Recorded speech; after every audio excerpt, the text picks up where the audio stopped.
এই একটামাত্র ফাইনালের জন্য কেন নাহিদ রানাকে আবারও পেশোয়ার জালমি ফিরিয়েছে স্কোয়াডের সেই প্রশ্নের উত্তর বোলিংয়ের মধ্য দিয়ে দিয়েছেন Nahid Rana. Pakistan super league PSL এর ফাইনালে হায়দরাবাদ কিংসম্যানের ব্যাটারদের উপর তাণ্ডব চালিয়েছেন নাহিদ।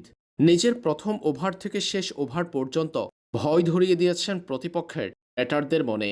পাকিস্তান সুপার লিগের ফাইনাল বলে কথা, তাই তো নাহিদ রানার চ্যাম্পিয়ন বোলিং।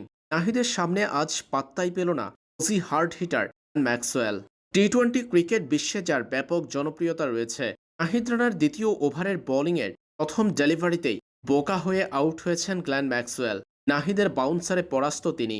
নিজের প্রথম ওভারে ১৩ রান দিয়ে বোলিং শেষ করলেও দ্বিতীয় ওভারে দলকে ২ উইকেট এনে দিয়েছেন নাহিদ। গ্ল্যান ম্যাক্সওয়েলকে আউট করার পাশাপাশি প্রতিপক্ষের উপর চাপ তৈরি করে নাহিদ রানা দলকে এনে দিয়েছেন এক রান আউট। কুশাল পেরেরাকেও এই ওভারে ফিরিয়েছে পেশোয়ার। এরপর নিজের তৃতীয় ওভারেও উইকেটের দেখা পেয়েছেন নাহিদ রানা, আর সেই উইকেটটি ছিল দুর্দান্ত। 9 স্টাম্প সরাসরি ভাঙলেন নাহিদ। নাহিদের ১৪৬ কিলোমিটার গতির চমৎকার ইয়র্কারে সরাসরি ভাঙল প্রতিপক্ষ ব্যাটারের স্টাম্প। নিজের দ্বিতীয় উইকেট তুলে নিলেন নাহিদ রানা।